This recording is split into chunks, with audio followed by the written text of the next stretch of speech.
Sand. Yeah, I think they need to be movable, because we also have to remove, snow off the sidewalk. That's one of the things, I guess, whatever we put out there, you would want to be able to, in the fall, go, grab it up and get it out of the way so that you can do something with the snow. We do live. What about benches that go around the tree? They make them circular benches that go around the tree. Concrete ones? Well, they have wrought iron Oh, ones they that do. are like Wrought iron in, ones. like 3 pieces. I've seen Yeah. them. Okay. As president of the garden group, I would wonder if we could have a representative to participate in some of these discussions, whether it's streetscapes, whether it's the park.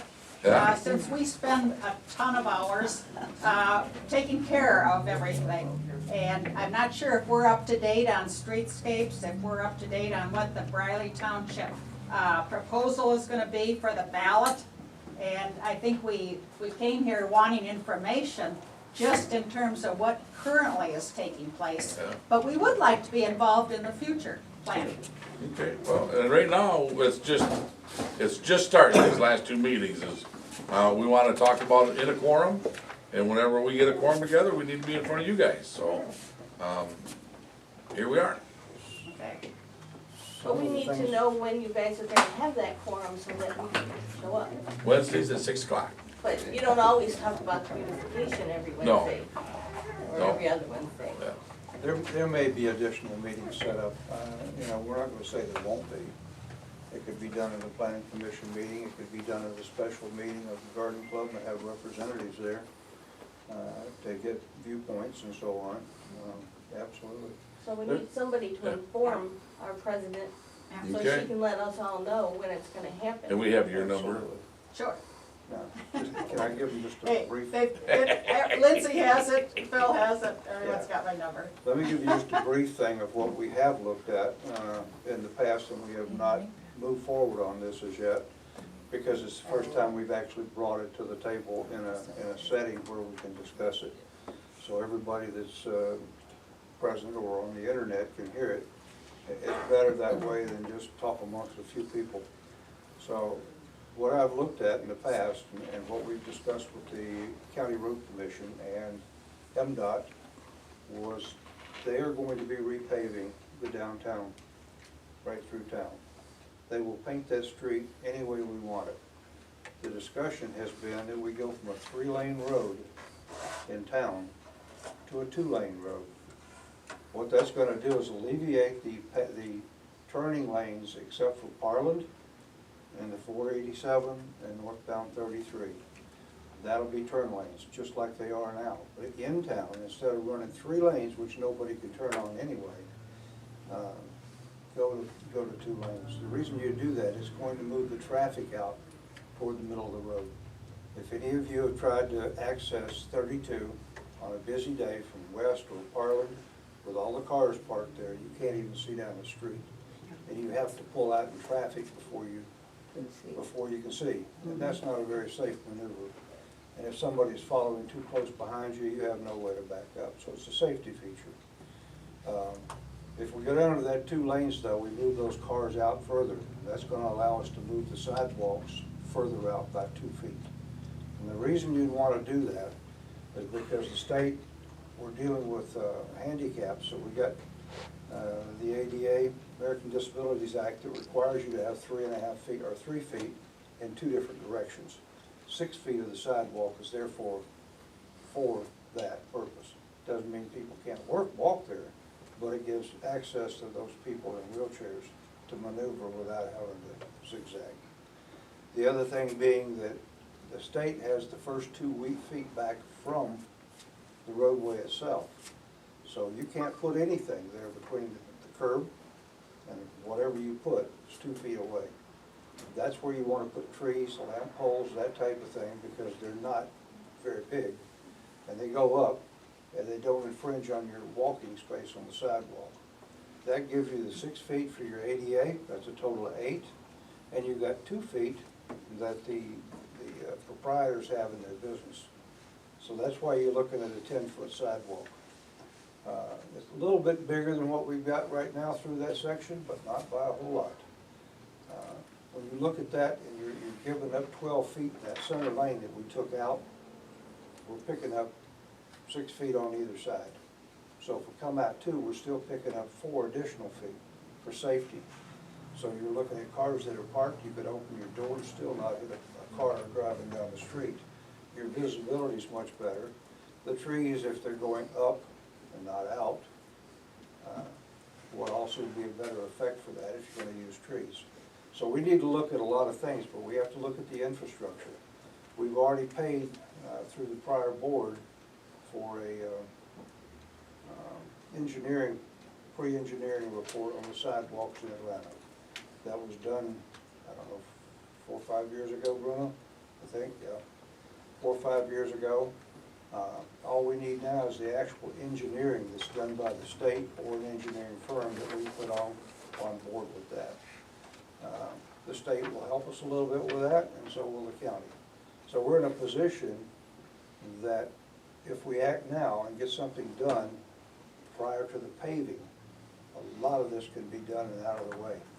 Doesn't mean we have to do it all the way down the road because we can't afford it. But we can go from the 487 down to Parliament and have a nice sidewalk, have nice lighting, and depending on how much money we've got and how much money we can pull from other sources, may be able to light it all the way down from, right here. This one, 33? No, Jerome. you're as bad as me, Jerome. From Jerome at the That 32 way. to Jerome at the 32 on the west and have lighting. So you've got an entrance to Atlanta that'll look beautiful. Other towns have it, there's no reason we can't. Those lights do not cost all that much money because they're LED now. The operational cost will be low. There's a lot of things we have to look at before we do what we're talking about with landscaping. But the landscaping is critical because we need to know what kind it's going to be and what direction it's going to grow, so we can make the plan better. What could be a time frame on this? Where you I mean, guys are you Well, thinking, I've worked how on in it the a lot. future? Yeah, I've worked on it a lot, Okay, you've probably seen it. discussion. We went over it with the County Road Commission, they have a general overview of what it would look like. I don't think there's any opposition, and MDOT said, in fact, that they would paint the road any way we want it. So if we want it to be 2 lanes or 3, such as that is. It's up to the town, you know, you guys have to be as responsible as we are to come in and tell us what it is you like and don't like, what you'd like to see and not see, so a fair decision can be made by the entire township. We don't know, but it's gotta happen pretty darn quick to get it in for next year's work. Would it be possible to have them integrate diagonal parking spaces in part of that area? Yes, Because gaining a few parking spaces downtown in certain blocks would be a big benefit. it would. And one of the other I know things we aren't overly busy, but when we get busy, a few of those blocks are hard to get parking in, you end up walking a long ways to certain Yeah. places. we agree with you. And what we're looking at here is angled parking on this street. It would be angled in this direction. We could pick up about 8 extra parking spaces down through here because of that instead Yeah. of parallel. Just a little bit, maybe. So, and you can stick handicap, you could do a lot of things. But that's a big gain for just paint. It's huge. Yeah, Yeah. just, and like I said, they're willing to paint it however, you know, we suggest, and, you know, I think we still need a turn lane under the light in town. I mean, that's a given, but if we could get vehicles out into the center to where you can see them a little bit, and things, you know, you come down through there with a little bit of a wide load or whatever, and it's just unnerving if somebody's gonna open the door. I mean, it's just, so. I have a question. So right now, we're just kinda looking at everything, go ahead. I'm just curious, I've been here for the last couple of years. My folks are from Lewiston, and I'm just curious about the reason why there's no business on the south side.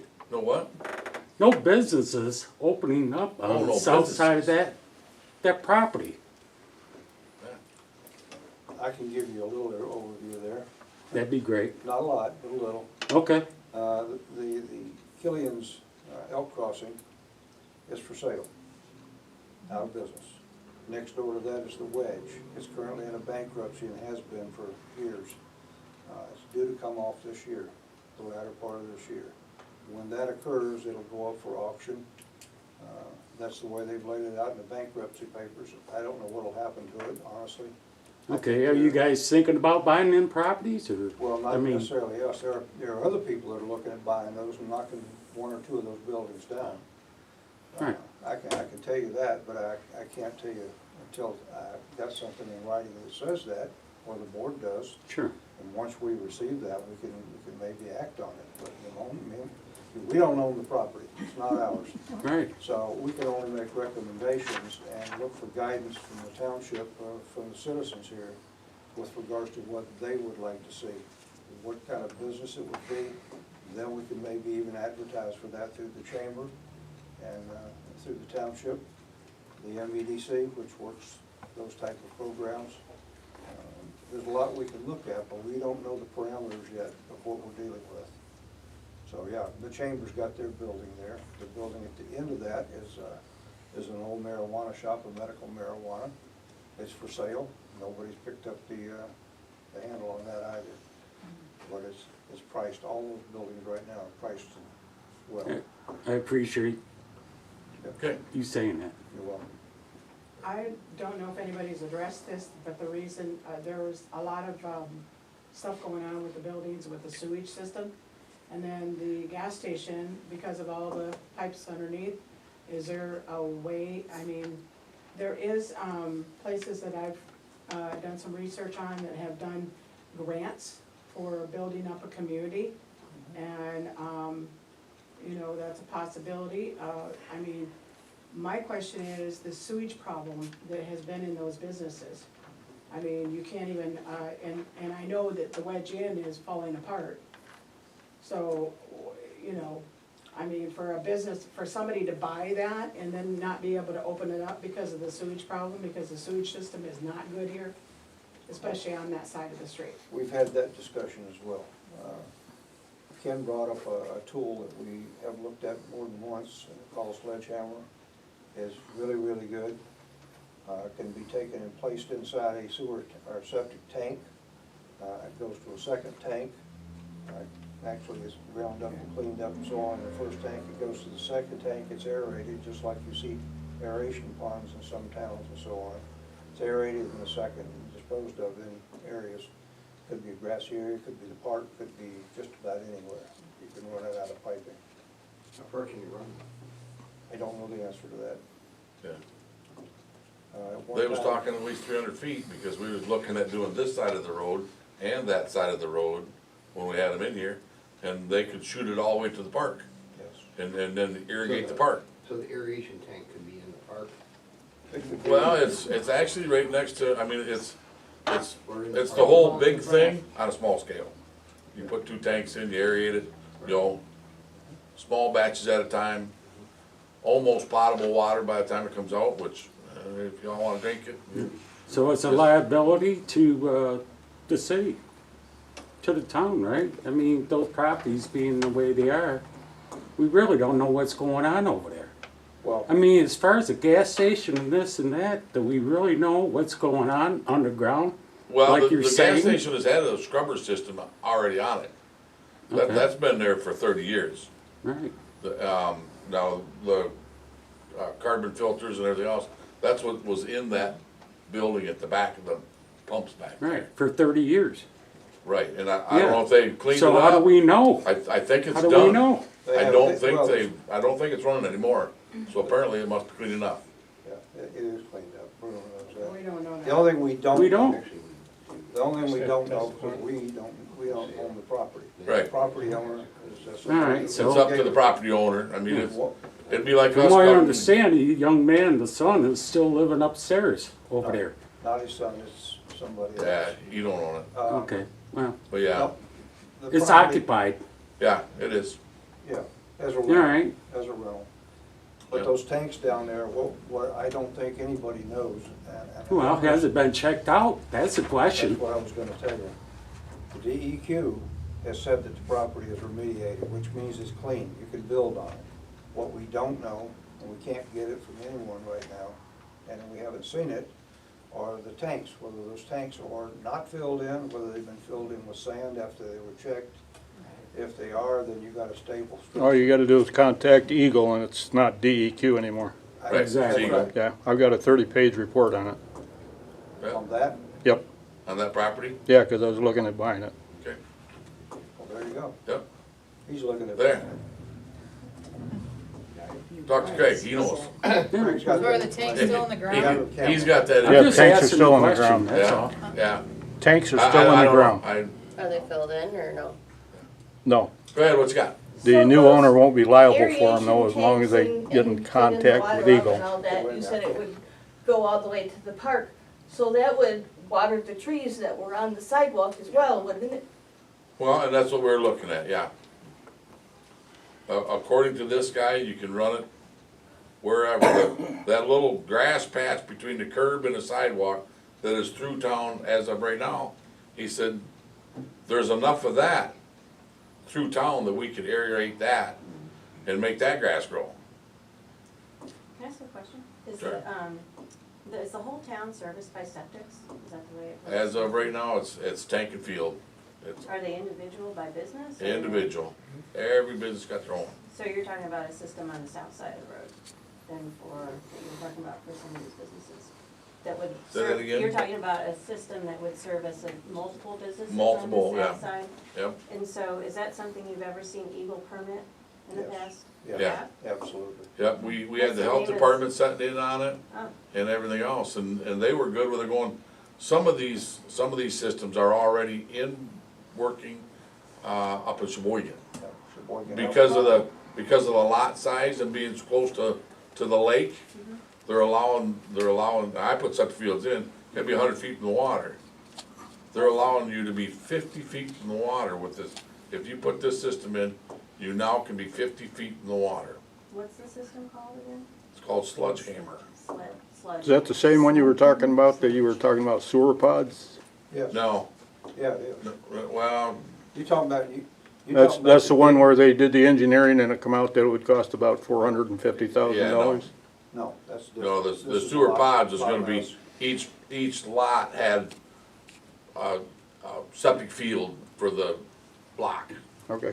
See, the good thing about this system, guys, is you can have somebody, one person put it into their business, okay? And you can tie into that, meaning that you can take other ones and tie them into that, into Open the door down there too, another sewer. so we get a tank. breeze. So you've already used the unit in the personal septic onto the business. And you go out to one tank for the aeration, and then you disperse it. Hey, there's a That's a breeze. real simple system. It's, So there's systems where they're actually spraying the effluent across lawns? and- Oh, no, not on top, no, no, no. about 12 inches under. Okay, Yeah. You're aerating it from, or you're irrigating. irrigating from the bottom. Right, Oh, okay. bottom up.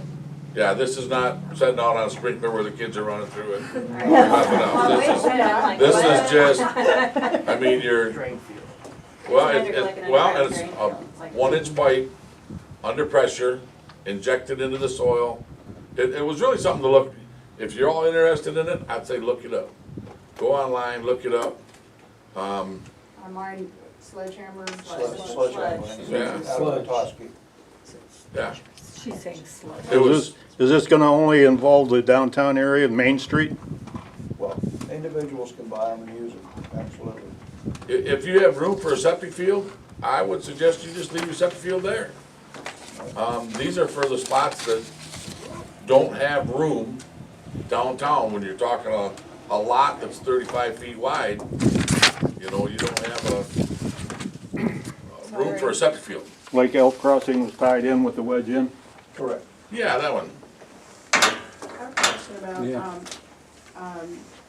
Atlanta being an unincorporated instead of a village or a town. Is there something that can be done so that we could be open to more grants and more money coming in? So that we can become a village or a town? Because I know it's still unincorporated. Yeah. Is there something that Briley Township has to do with that?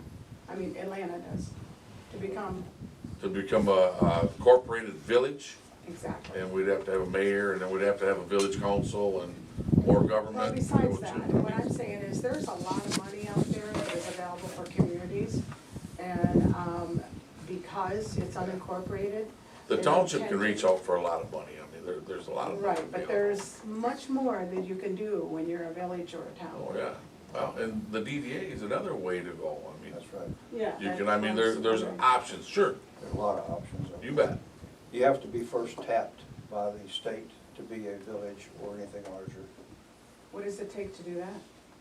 Census, number of people. Really? Yeah. You have to have over 2,000 people. How did Hillman get to be a village? It has over 2,000 people. Back in the day, Back in the day, right, yeah. way back when. Yeah, things evolve, but the All right. state has to tap you before you get allowed to do much of anything, and you can only do that every 2 years. It has to Okay. be in an even year. So the MDOT is gonna tear up the road and fix the road, right? Put new pavement down, yeah. So if we were thinking about putting in, let's say, this water system or whatever, when would we have to do that? Before they dug up the roads or after they dug up the roads, or what's our time frame for doing these things?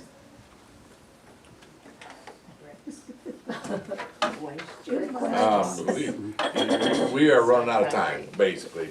And at the same time, we kinda looked a little bit, you know, at the sledgehammer system. A lot of the business, except for the ones that you talked about, Killian's and the Wedge and things. The Wedge has a large chunk of lawn where their septic is. You know, the Lucky D's just replaced the drain field. Chatter down here at the bullpen just replaced a drain field. You know, there's different businesses in town that are probably not gonna wanna hook up to this sledgehammer idea because they just spent thousands of dollars of putting one in. So have we missed the ball on some of it? Maybe. Is there a And then projected cost on At the it? same time, I'm not real fond of the township taking on the cost for one or two businesses, and then we would have to charge them to use the system, like you do the water. I mean, if this is gonna be, and homeowners are doing it, it's not businesses that are doing it up in Sheboygan, homeowners are doing it because they wanna build a beautiful house on the lake up in Sheboygan, and you have to spend a few bucks so that you can get your septic system to fit on the lot you bought. If you wanna buy the old restaurant or whatever, and there's not room for a regular system, then you have the opportunity to put this system in. It's all, should be on the homeowner, I feel. So as far as my idea anymore, we were looking for it because we were looking downtown thinking, well, we could fix a lot of these businesses.